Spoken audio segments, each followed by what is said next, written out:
The courtroom was supposed to be just another stop on a long list of celebrity legal dramas. But when Katt Williams stepped forward, the entire room froze. It wasn't the loud, fearless comedian fans were used to. This was a man trembling, voice cracking, his eyes wet with tears that nobody had ever seen him shed in public.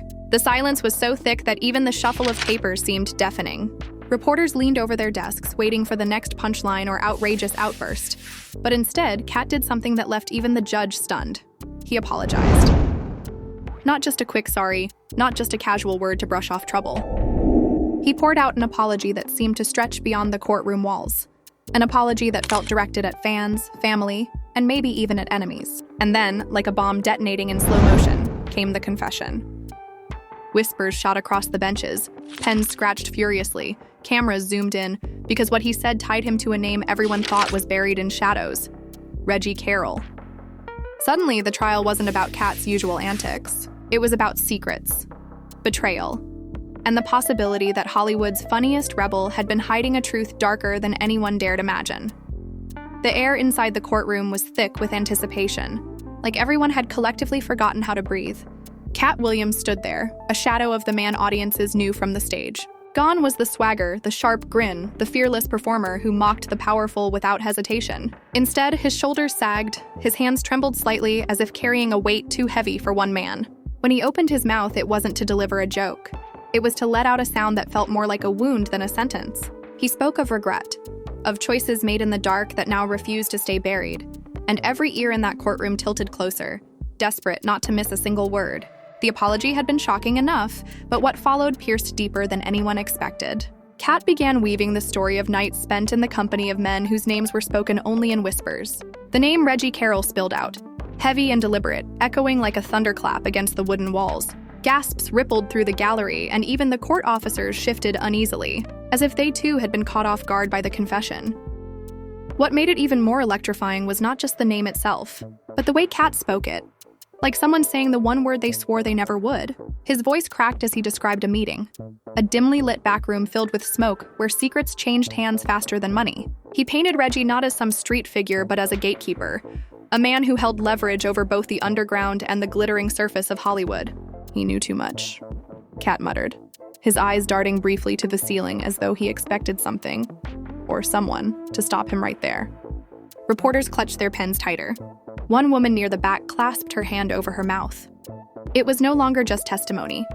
It felt like the unraveling of an empire built on silence. What no one expected was the emotion behind his words. Katt wasn't standing there like a man trying to dodge a sentence.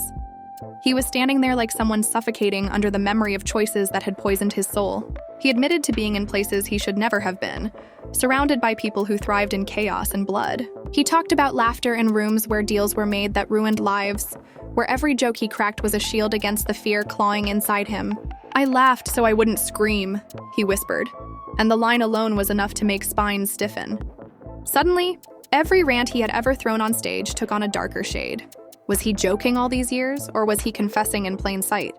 As he spoke, the reactions around him turned into a spectacle of their own. Some in the gallery leaned forward, eyes wide as though watching the climax of a drama they had unknowingly bought tickets for. Others shook their heads, whispering furiously, calling it a performance. Another Katt Williams stunt designed to make headlines.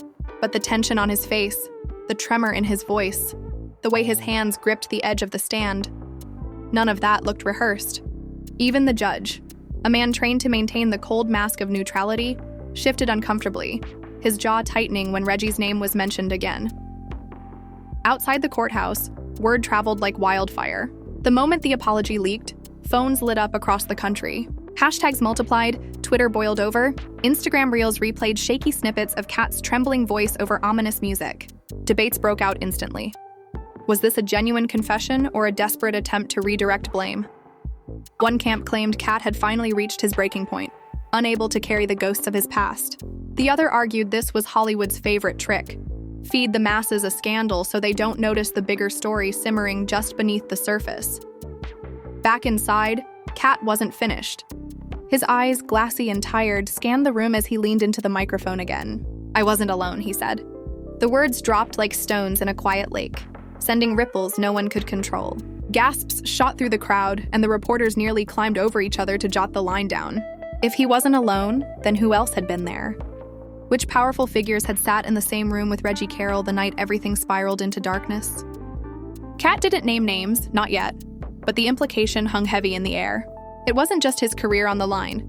It was the careers of people whose faces had graced magazine covers and award stages.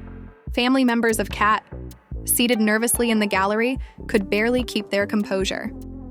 One of his cousins wiped tears from her eyes, whispering to another relative that this wasn't the Katt they knew. His brother, stiff as stone, refused to look at him, staring at the ground instead as though the shame was too much to bear. Friends who had once laughed alongside him during tours exchanged uneasy glances, torn between loyalty and fear of being pulled into a story larger than themselves. Then came the first twist of the day. Just as Katt paused to gather his breath, murmurs spread among spectators that a piece of evidence was being circulated outside the courtroom. A letter, handwritten, supposedly connecting Reggie Carroll to entertainment insiders. People whispered about initials scribbled in the margins, names reduced to 2 letters that could belong to anyone, and yet felt dangerous enough to set imaginations on fire. Reporters rushed out during recess, chasing leads, snapping photos of documents that may have been real or may have been masterful fakes. But the damage was done. The narrative was no longer under control. When proceedings resumed, Katt continued with a strange mix of defiance and despair. He described late-night calls, cryptic warnings, and a sense that his life had become a chessboard where he was never the king, just a pawn waiting to be sacrificed. "You don't know what it's like?" he said, turning briefly toward the audience. "To smile on stage while you know the walls are closing in behind the curtain." The raw honesty in his voice sent a shiver through the room. It wasn't comedy anymore. It was tragedy unfolding in real time. As he spoke of betrayal, he touched on friendships that had turned sour, deals that promised protection but delivered chains. His words painted a picture of Hollywood not as a dream factory but as a haunted carnival, where every laugh masked a scream. "I trusted people I shouldn't have," he admitted, and when the smoke cleared, the only person left holding the blame was me. For a man known for exposing the hypocrisies of others, the irony wasn't lost on anyone. The audience outside the courthouse grew restless, chants rising as more people gathered to witness history being made. Signs waved with Katt's name, some demanding justice, others calling him a liar. Fans debated live on social platforms, their voices loud, their emotions raw. The world wasn't just watching, it was participating, twisting and amplifying every word. The line between reality and performance blurred until no one could tell whether they were witnessing truth or theater.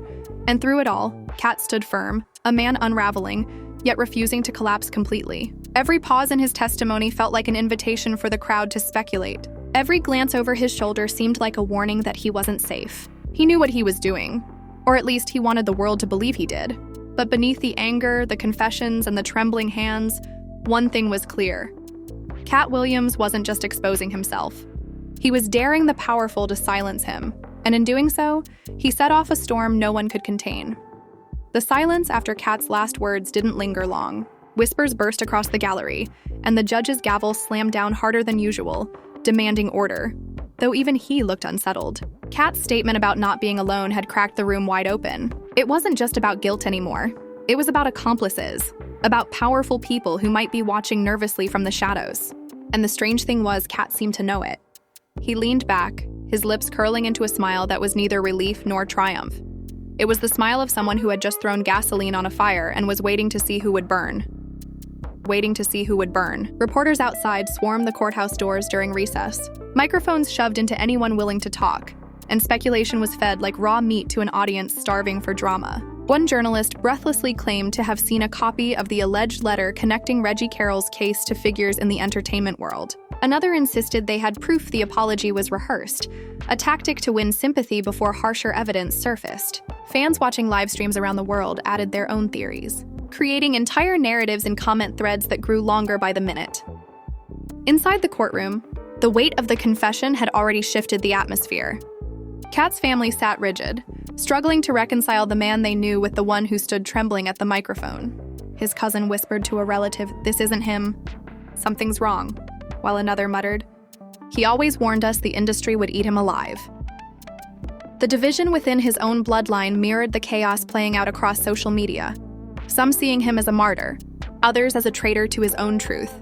And then came a second twist. As court resumed, the prosecution introduced a piece of audio said to have surfaced from Katt's holding cell. The grainy recording carried his voice, muttering, "I ain't the only one with blood on my hands."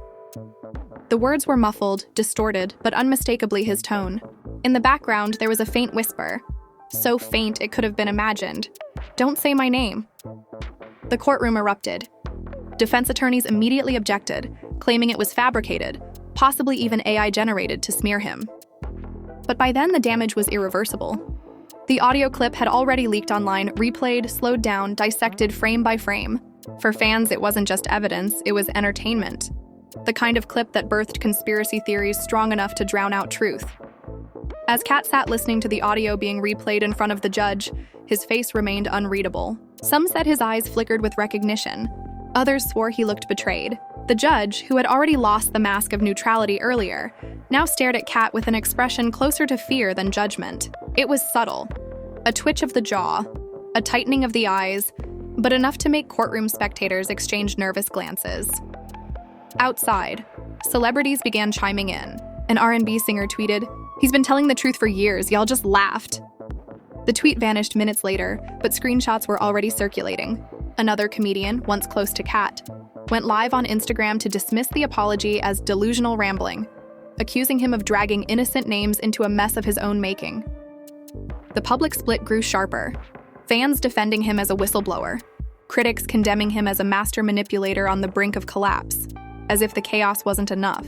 One underground blog posted what they claimed was financial evidence, a series of payments funneled to Reggie weeks before his death, traced back to a production company with ties to Hollywood. No major outlet touched the story, dismissing it as unverified, but screenshots spread like wildfire.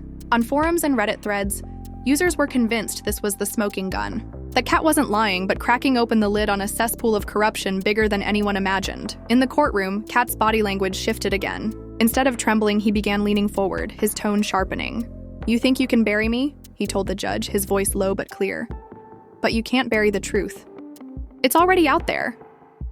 The words landed like a challenge, and once again, the gavel came down. But order was an illusion. Spectators muttered, reporters scribbled, and even the bailiffs looked uneasy. His declaration wasn't just for the court, it was for the world. It gave his fans fuel to believe he had been cornered by something larger than himself. Every headline spun out of control. Katt defies judge, apology or threat. Confession exposes bigger players. Late-night shows replayed the clip. Audiences laughing nervously while hosts admitted even they couldn't tell if Katt was unraveling or orchestrating the performance of his life. As hours dragged on, his testimony became less about his personal role and more about painting a picture of the entire system. He spoke of late-night parties where laughter disguised fear, of deals whispered in smoke-filled rooms, of names too powerful to repeat. "I laughed on stage because if I cried, you'd know too much," he said, his voice breaking once more. The gallery froze, not because they believed him entirely, but because the vulnerability was undeniable. By the end of the day, the narrative had shifted yet again. Katt wasn't just a defendant anymore. He had become a symbol, a man perched between truth and performance, between guilt and martyrdom. The courtroom had turned into a stage, the world into his audience. And whether he was telling the truth or spinning the ultimate act, one fact was clear: no one was walking out untouched. The tension inside the courtroom refused to settle even after the recess. Every seat was filled, every eye locked on Katt Williams as if he held the fate of 1,000 stories in his hands. The prosecutor tried to regain control, reminding everyone that this was a legal proceeding, not a stage play. But the energy Katt carried made the entire space feel more like a theater than a court of law. When he adjusted the microphone again, leaning close enough for his breath to fog the metal, you could hear the scratch of pens stop. He began not with another apology, but with a memory. He described a night when Reggie Carroll pulled him aside, whispering things that would later haunt his every dream. "You think they're laughing with you," Katt recalled Reggie saying, "but they're only laughing because you're their cover." The gallery gasped softly at the line, because it wasn't a punchline, it was an omen. Katt explained how those words became a curse he couldn't shake. Every joke, every stage he walked onto, felt less like freedom, and more like a prison cell built from laughter. He admitted he tried to drown it out with fame, with money, with everything the industry dangled in front of him. But the guilt only grew heavier. As his words filled the courtroom, reactions varied. One juror's hands fidgeted nervously in their lap, while another tried to hide the shiver running down their spine. Katt's family exchanged fearful glances, his cousin muttering under her breath that this was too far, that someone would shut him down before the day was done. A reporter typed so furiously that her fingers trembled, her face pale with the realization that this story wasn't just entertainment anymore. It felt dangerous. Then came the third twist, and it was darker than anyone had expected. Katt hinted that Reggie's downfall wasn't an accident of violence, but the result of a carefully orchestrated plan. He wasn't just taken out by rivals, Katt whispered. He was silenced. His voice cracked on the last word, and the judge visibly flinched, banging the gavel with unsteady force. But Katt refused to stop. He described how Reggie had been collecting evidence, files, recordings, names of people who thought they were untouchable. Katt claimed he had seen glimpses of those files, enough to know they were real, enough to know Reggie's death wasn't random. Outside the courthouse, the story was already mutating. Blogs claimed to have access to those same files, releasing screenshots of supposed bank transfers, notes written in shaky handwriting, initials circled in red. Fans debated whether they were real or cleverly fabricated, but the effect was the same. The internet erupted with theories. Hashtags surged again, each one more dramatic than the last, each one pulling more people into the whirlwind. Inside, Katt doubled down. "I didn't kill him," he said, his voice rising with raw desperation. "But I didn't stop it either. I played my part. I stayed quiet when I should have spoken." The silence that followed was heavier than any gavel could break. His words weren't a full confession, but they were enough to blur the line between guilt and complicity. For his fans, it was proof of his humanity. For his critics, it was evidence of his corruption. The judge finally called for order, warning Katt that his testimony was spiraling beyond relevance. But Katt leaned forward, staring the judge down. "You can warn me, you can sentence me, but you can't silence what everyone already knows," he said. His words weren't shouted. They were delivered with a calm so eerie that it echoed louder than a scream. Meanwhile, tension spread beyond the courthouse walls. Celebrities released cryptic posts on social media, some offering prayers, others warning about dangerous lies. One director deleted his entire Twitter account after users began linking him to the cryptic initials on the alleged letter. Journalists dug deeper, finding that several files in Reggie's case had indeed been sealed without explanation. Mainstream outlets cautiously reported irregularities, while underground platforms screamed, "Cover-up." The final blow of the day came when Katt described a meeting he claimed had taken place just weeks before Reggie's death. A handful of men in suits, unnamed but influential, had allegedly cornered him. "They told me to keep laughing," Katt said, his voice quivering, "because if I stopped, if I even hinted at what I knew, the jokes would be over. And so would I. And so would I." The gallery erupted again, some in disbelief, others in horror. The judge ordered silence, but the damage was irreparable. Every person in that courtroom walked away carrying more questions than answers, and outside, the frenzy only grew. Katt Williams wasn't just a comedian on trial anymore. He had become the unwilling narrator of a story too big to contain. A story that promised to shatter reputations, ignite conspiracies, and leave everyone wondering if they were living through a courtroom drama or the opening chapter of something far more sinister. The next morning, the courthouse was surrounded before sunrise. Reporters, fans, and protesters filled the steps, their voices clashing in a storm of chants and camera flashes. Inside, the tension was unbearable. Katt Williams walked in slowly, his suit wrinkled, his face pale, his eyes carrying the weight of sleepless nights. He looked less like a defendant and more like a man marching toward an execution he already expected. The moment he took his seat, the room went silent again, as if everyone knew the day's revelations would dig deeper than before. As proceedings began, Katt leaned into the microphone, his voice softer than the day before, but sharper in meaning. "I told the truth yesterday," he said, "but it wasn't the whole truth." Gasps rippled through the gallery, reporters jolting upright as though jolted by electricity. The judge narrowed his eyes, urging caution, but Katt pressed forward. He began to unravel stories from behind the curtains of fame, backstage conversations, secret deals whispered between powerful men, and alliances that blurred the lines between Hollywood glamour and criminal underworld. He described nights when laughter wasn't joy but currency. "They used me," Katt confessed, his voice cracking. "My comedy, my platform, my words, they were weapons, distractions to keep the public laughing while darker things happened in the shadows." Every sentence felt like a dagger thrown at the empire he had once served.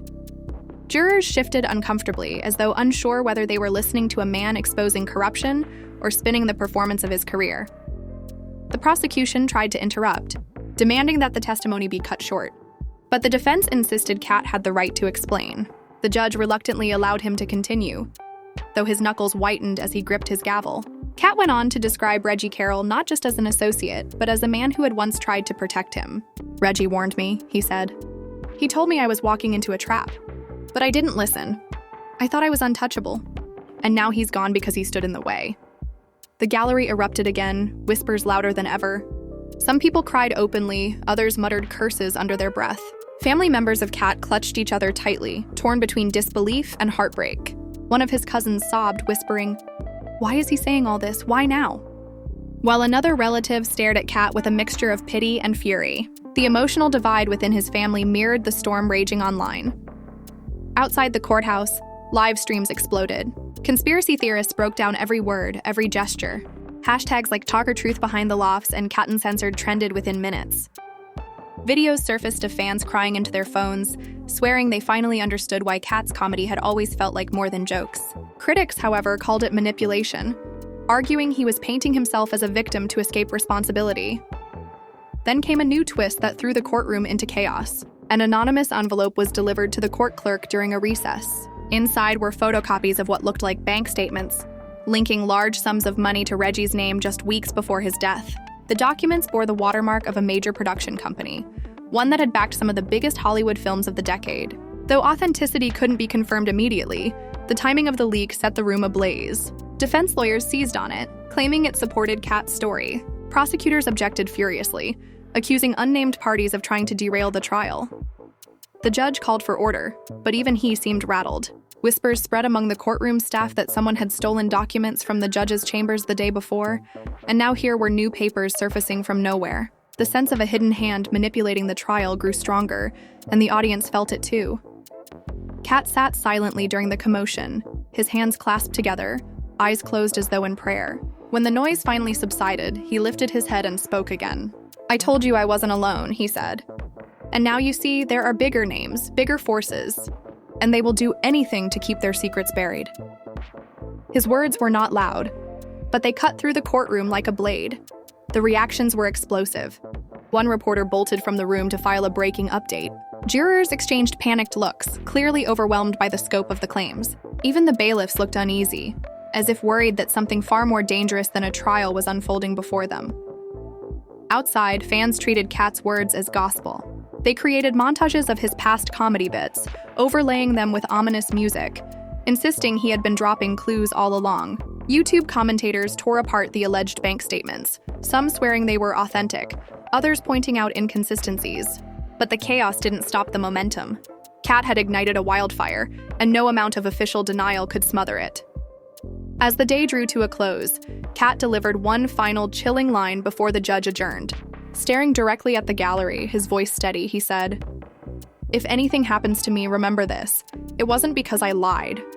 It was because I finally told the truth."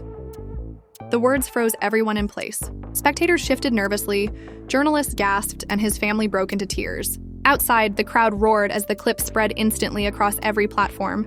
And so, the trial was no longer just a legal battle. It had become a war of narratives, a spectacle where truth and performance blurred into one, and Katt Williams stood at the center, daring the world to decide whether he was a broken man confessing his sins or a prophet revealing the darkest secrets of an empire that thrived on silence.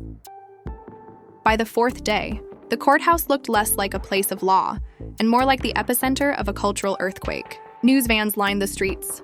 Helicopters circled overhead, and barricades barely held back the swelling crowd outside. Inside, the atmosphere felt charged, as though everyone was waiting for one last detonation.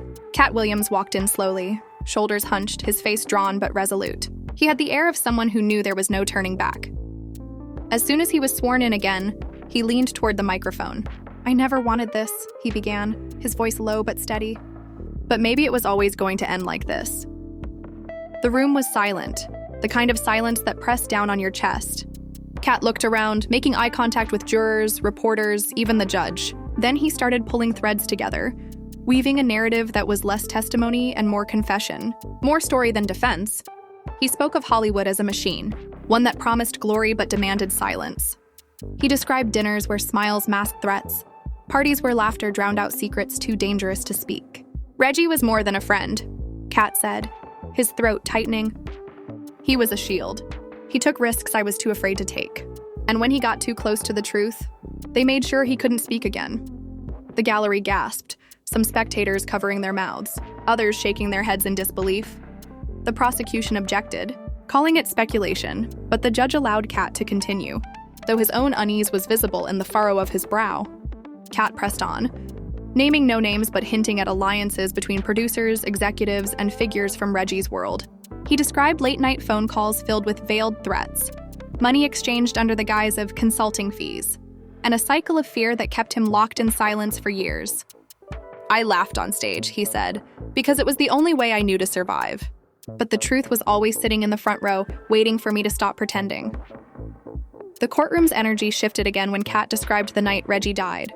His voice quivered as he painted the scene. Shadows moving in alleys, phone calls unanswered, and a message left on his voicemail that he never erased. He said, "They're coming," Katt whispered, his eyes glistening.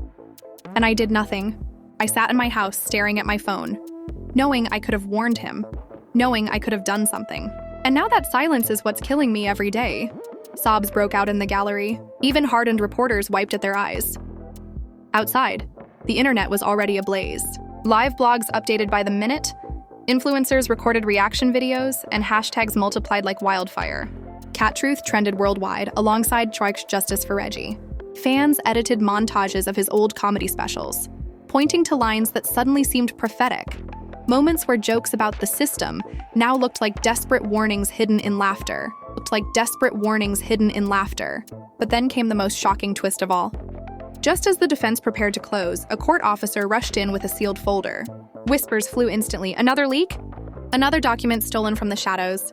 The judge hesitated before opening it, his face draining of color as he scanned the pages. Though he said nothing aloud, his reaction alone told the room that the contents were explosive. Defense lawyers demanded it be read into the record, while prosecutors argued it was inadmissible. Chaos erupted, reporters leaping from their seats, jurors looking terrified.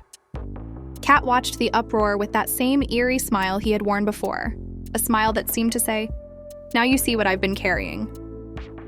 Finally, the judge slammed his gavel and declared the session adjourned for the day, refusing to explain what had been handed to him. The gallery erupted in shouts, some demanding transparency, others chanting Katt's name like he was both a hero and a doomed man. Outside, chaos ruled. Some fans wept openly, insisting this was proof Katt had been telling the truth all along. Others argued he was manipulating everyone with half-truths and theatrics. Celebrities posted cryptic emojis, eyes, locks, flames, fueling the speculation further. And through it all, Katt was escorted out of the courtroom, his head bowed, his hands clasped together as if in prayer. That night, news anchors argued over whether the trial was exposing corruption or collapsing under the weight of spectacle. Bloggers claimed to have sources confirming the contents of the mysterious folder, names, dates, payments, all tied to Reggie's death. Mainstream outlets tread carefully, but underground channels screamed cover-up. The internet didn't wait for confirmation. It built its own truth in real time. And Katt, sitting alone somewhere in the dark, had become both villain and prophet, betrayer and truth-teller. Whether his words were confession or performance no longer mattered. What mattered was that the world couldn't stop watching, couldn't stop talking, couldn't stop wondering just how deep the rabbit hole went, and whether Katt Williams had sacrificed everything to drag them all into it. The morning after the sealed folder incident, the courthouse felt like a fortress under siege. Security doubled, metal detectors buzzed constantly, and even journalists whispered about whether they'd be allowed inside. But the crowd outside only grew. Fans chanting Katt's name, skeptics holding signs calling him a fraud, and conspiracy hunters waving printouts of screenshots they claimed were from the leaked folder. Helicopters circled above, and for the first time, the trial felt less like justice and more like a showdown between truth and spectacle. When Katt entered, the air shifted again. His face looked gaunt, his eyes bloodshot, but his walk was steady. He wasn't trembling anymore. It was as if he had accepted his role, not just as a comedian or a defendant, but as the man at the center of a storm no one else dared to step into. When he reached the stand, the whispers stopped, and the silence wrapped tight around everyone. He began slowly, almost whispering, "I know you're all waiting for the folder. I saw the judge's face yesterday. I don't need to read it out loud to know what it means. Because I already lived it." Gasps rippled through the gallery, and the judge slammed his gavel for order, but Katt pressed forward. He described conversations with Reggie that hinted at blackmail, at tapes hidden in vaults, at names scribbled in journals that would shatter reputations if they ever surfaced. Reggie carried proof, Katt said, his voice breaking. And I carried the guilt of knowing that proof would die with him. His family broke down in the gallery. His cousins sobbed uncontrollably. His brother shook his head, muttering under his breath that this wasn't the way to protect anyone. A longtime friend shouted from the back, "Stop, Katt, they'll kill you for this," before being escorted out by bailiffs. The eruption only fueled the sense that something bigger than a trial was unfolding. The prosecution tried to steer him back to facts, but Katt's testimony became a monologue of betrayal and revelation. He accused unnamed insiders of treating lives like poker chips, swapping loyalty for silence, power for complicity. "Every time I told a joke about the industry," he said, "you thought I was entertaining you. But I was warning you, and nobody listened." Outside, the internet went berserk. Twitter threads claimed the sealed folder contained the names of at least 3 producers tied to Reggie. Instagram reels looped Katt's line, "I was warning you," with ominous music and flashing images of Hollywood red carpets. YouTube exploded with live panels dissecting the trial like a true crime drama, some branding Katt a whistleblower, others calling him a master manipulator, orchestrating his greatest role. Then came the most shocking revelation yet. Katt leaned forward, gripping the microphone, and said, "I wasn't just silent. I took money to stay silent." The gallery erupted. Screams, gasps, reporters dropping their pens. "I signed papers," he continued. "I signed my soul away to protect them. And Reggie tried to pull me out. That's why they erased him." The judge slammed his gavel again and again, shouting for order, but it was useless. The courtroom had become a storm. Family members collapsed in tears, jurors looked stricken, and reporters sprinted to the hall to blast the confession across every platform. Katt wasn't done. He lowered his voice, steady and cold, and said, "You can lock me up. You can bury me under the prison, but the truth is already loose. And the truth doesn't die when I do." The judge finally adjourned, his face pale, his hands trembling as he stacked his papers. Spectators rushed out, phones raised, some crying, others grinning as if they had witnessed history. Outside, the crowd surged, chanting Katt's name, while others booed, calling him a liar who dragged an entire industry into chaos. By nightfall, the world had split. Half believed Katt Williams was sacrificing himself to expose something massive. Half believed he was spiraling into madness, dragging ghosts into the spotlight to escape his own demons. But no matter which side you were on, one thing was undeniable. Katt had crossed a line that couldn't be erased, and as he sat in a holding cell that night, his words echoed across every screen in America. "The truth doesn't die when I do." It was no longer just a trial. It was a reckoning, and the whole world was waiting to see who would fall next. The world outside the courthouse no longer looked like a crowd. It looked like a movement. By the 5th morning, thousands had gathered, waving signs that read, "Free Katt," alongside others that screamed, "Lock him up." The police set up barricades stretching blocks away. But still the people came, drawn to the drama like moths to a flame. The courthouse itself felt like a stage set. Every step Katt Williams took watched, recorded, and dissected in real time. Inside, the mood was heavier than ever. The judge entered late, his face pale, his hands stiff as he shuffled papers. Whispers spread instantly. Had the contents of the mysterious folder reached him? Had he been threatened? No one knew, but his demeanor was unlike any day before. Katt walked in moments later, his face marked by exhaustion, but his chin lifted with defiance. When he sat at the stand, he didn't wait for permission. "You already know," he said, his voice echoing. "You saw the folder. You felt the fear when you opened it. So why pretend anymore?" The judge's gavel came down hard, but the cracks in his authority were visible. Katt leaned forward, gripping the microphone, his voice steady, almost eerie in its calm. "I was paid to stay quiet. I was told to laugh while the blood dried. I signed my name on contracts that bought my silence, and every show I performed was a lie to cover up what really happened." The gallery erupted. Some gasped in horror, others shouted curses. One woman even screamed, "Tell the names!" Reporters scrambled, nearly falling over one another as they typed, tweeted, and filmed. Katt's family broke down again, his cousin sobbing into her hands, his brother muttering, "He's finished," while his mother's friend whispered, "He's finally telling the truth." But Katt wasn't finished. He began to weave stories of closed-door meetings with men in expensive suits who reminded him that silence wasn't just suggested, it was mandatory. He claimed they threatened his career, his family, his life. And I stayed quiet, he admitted, his voice cracking. I stayed quiet because I was scared. But Reggie wasn't. And that's why he's gone. The defense tried to frame it as a man unburdening himself, a catharsis rather than evidence. The prosecution pounced, arguing that Katt's story was a fantasy meant to distract from his own mistakes. But the line between reality and performance had been obliterated. Every word felt like a confession, every pause like a dare for the powerful to stop him. Outside, the internet was on fire. Clips of Katt saying "I was paid to stay quiet" looped endlessly, layered with ominous soundtracks, generating millions of views in hours. Hashtags like "Blah the folder" and "Why Katt knows" shot to the top of trending charts. Conspiracy theorists claimed to have decoded symbols in his comedy specials, pointing to jokes that now seemed like veiled warnings. Celebrities went silent, their social media feeds eerily quiet except for vague statements about thoughts and prayers. Inside, jurors looked visibly shaken.